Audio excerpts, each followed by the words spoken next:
बिस्मिल्लाहिर्रहमानिर्रहीम बिस्मिल्लाहिर्रहमानिर्रहीम। अस्सलाम वालेकुम। 9th क्लास, कैसे हैं सब बच्चे? अल्लाह ताला आपको हंसता मुस्कुराता रखे, ज़िंदगी में कामयाब व कामरान करे। जी बच्चों, आज हम इस्लामिक लाज़मी में आज का हमारा टॉपिक है रोज़ा। आज हम इसकी रीडिंग करेंगे और साथ में इसके शॉर्ट क्वेश्चन भी बनाएंगे। सबसे पहले हम इसके हासिलात ताल्लुम पढ़ लेते हैं।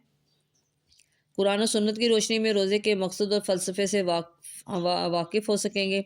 रोज़े की अहमियत और फ़जीलत को समझ सकेंगे। रोज़े के रूहानी जिस्मानी माशरती फ़वाइद समझ सकेंगे। माह रमज़ान में बदनी और माली इबादत बिलखुसूस तिलावत कुरान मजीद, क़ियामुल लैल, तरावी, शब क़दर, इत्तिकाफ़, सहरी, अफ्तार और सदका खैरात की फ़जीलत को समझ सकेंगे। रोज़े के ज़ाहरी और बातनी असरात, तक़वा, तहारत और पाकीज़गी, नज़्म व ज़ब्त, पाबंदी वक्त, तज़किए नफ्स, एसार का अमली ज़िंदगी में जायज़ा ले सकेंगे। मुकम्मल आदाब के साथ रोज़ा रखने वाले और अमली ज़िंदगी में तक़वा इख्तियार करने वाले बन सकेंगे। माह रमज़ान में नबी करीम ख़ातमुन नबिय्यीन सल्लल्लाहु अलैहि वसल्लम, अहले बैत इत्तहार रज़ियल्लाहु तआला अन्हुम और सहाबाए किराम रज़ियल्लाहु तआला अन्हुम के मामूलात से वाक़फ़ियत हासिल करके इन्हें अमली ज़िंदगी का हिस्सा बना सकेंगे। माह रमज़ान में बदनी इबादत, सदक़ात व खैरात, एसार व गमख़्वारी का मुज़ाहरा कर सकेंगे। जी बच्चों, अब हम इसकी रीडिंग करते हैं। अच्छा जी, अरकान इस्लाम में रोज़े को बुनियादी अहमियत हासिल है। ये आपकी MCQs की लाइन। रोज़े के लिए कुरान और हदीस में लफ्ज़ सोम या सियाम इस्तेमाल हुआ है जिसके लग़वी मानी रुक जाने या बच जाने के हैं। शरई इस्तिलाह में वो इबादत जिसमें एक मुसलमान तुलुए फ़जर से ग़ुरूब आफ्ताब तक खाने पीने और अपनी जायज़ नफ्सानी ख्वाहिशात से रुक जाता है, उसे सोम यानी ये रोज़ा कहा जाता है। रोज़ा 2 हिजरी में फ़र्ज़ हुआ, ये भी MCQs की लाइन। इरशाद बारी ताला है।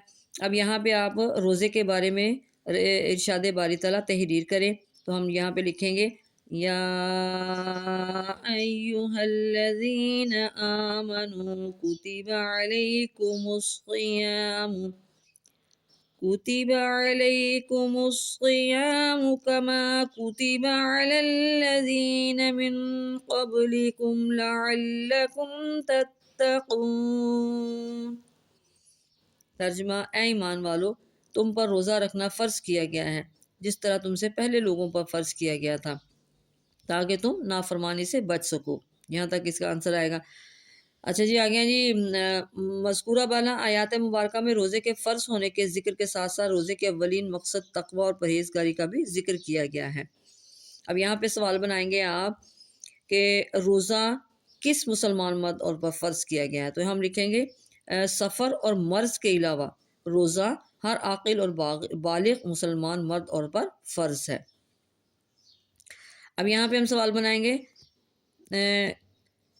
रोज़े का मकसद क्या है, तो यहाँ पे हम लिखेंगे रोज़े का मकसद चूँकि परहेज़गारी का हुसूल है, इसलिए खाने पीने से रुकना ही रोज़े का तकाज़ा नहीं बल्कि जिस्म के तमाम अज़ा को अल्लाह ताला की नाफरमानी से रोकना भी रोज़ा है। यहाँ तक आ जाएगा। अच्छा जी, आगे हम बनाएंगे किस मुसलमान को उसका रोज़े की हालत में खाना पीना छोड़ देना फ़ायदा नहीं देता, तो यहाँ पे नबी पाक सल्लल्लाहु अलैहि वसल्लम ने इरशाद फरमाया, जो शख्स झूठ और बेहुदा बोलना और झूठ पर अमल करना ना छोड़े तो अल्लाह को उसके खाने पीने को छोड़ देने की ज़रूरत नहीं। यहाँ तक आएगा। आगे जी, तुलुए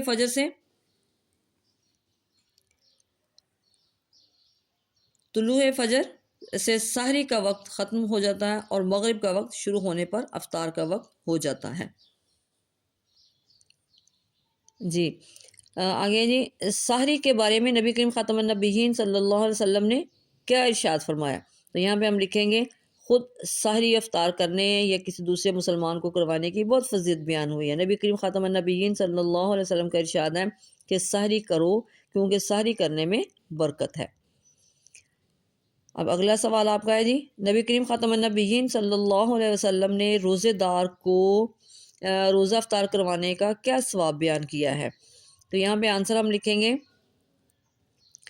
किसी मुसलमान को अफ्तार करवाने के लिए सिर्फ खजूर, पानी या हस्बे तौफीक दस्तरखान बिछाने पर भी अजर सवाब की नवीज़ सुनाई गई है। नबी करीम ख़ातमुन नबिय्यीन सल्लल्लाहु अलैहि वसल्लम ने फरमाया कि जिसने किसी रोज़ेदार का रोज़ा अफ्तार कराया या उसे भी इसके बराबर सवाब मिलेगा और रोज़ेदार के सवाब में कोई कमी नहीं की जाएगी।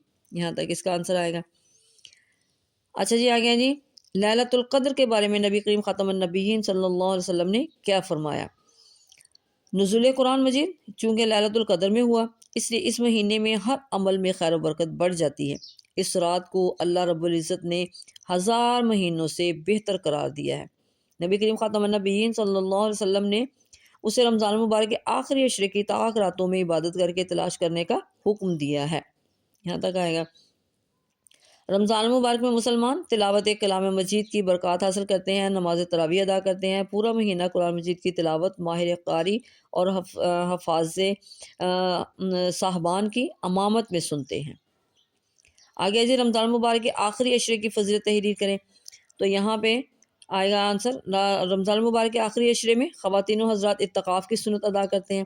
رمضان المبارک کے بابرکت مہینے میں نبی کریم خاتم النبیین صلی اللہ علیہ وسلم کو دیکھ کر صحابہ کرام بھی عبادت پر کمر بستہ ہو جاتے تھے۔ ازواج مطہرات نبی کریم خاتم النبیین صلی اللہ علیہ وسلم کے ساتھ روزے رکھتی، اعتکاف بھی کیا کرتی تھیں۔ ابو ہریرہ رضی اللہ تعالیٰ عنہ روایت کرتے ہیں کہ نبی کریم خاتم النبیین صلی اللہ علیہ وسلم ہر سال رمضان میں 10 دنوں کا اعتکاف فرماتے تھے۔ یہاں تک آ گیا جی فوائد و ثمرات۔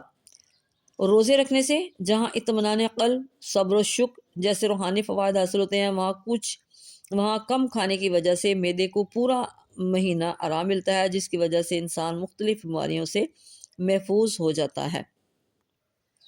جی دوسرا پوائنٹ ہے، روزے کی برکات حاصل کرنے کے لیے لوگ صدقہ و خیرات ادا کرتے ہیں، جس سے غربا، مساکین اور دیگر ضرورت مندوں کی ضروریات پوری ہوتی ہیں۔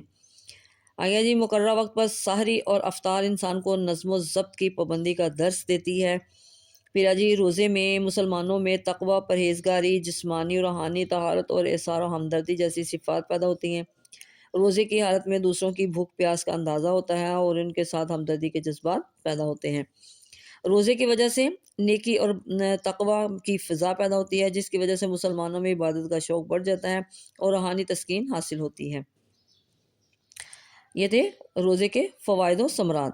آگے ہمیں چاہیے کہ ہم رمضان المبارک میں کثرت سے صدقات و خیرات کا اہتمام کریں۔ اب یہاں پہ ہم سوال بنائیں گے رمضان المبارک میں ہمیں کس چیز کا اہتمام کرنا چاہیے، تو ہم لکھیں گے ہمیں چاہیے کہ ہم رمضان المبارک میں کثرت سے صدقات و خیرات کا اہتمام کریں تاکہ معاشرے کے نادار اور غریب افراد کی مدد ہو سکے اور وہ بھی عید الفطر کی خوشیوں میں شریک ہو سکے۔ رمضان المبارک میں کثرت سے عبادت کرنی چاہیے تاکہ ہم اللہ تعالیٰ کو راضی کر کے اپنی بخشش کروا سکیں اور دنیا اور آخرت میں کامیابی حاصل کریں۔ ہمیں رمضان المبارک کے معمولات کو سال بھر جاری رکھنا چاہیے۔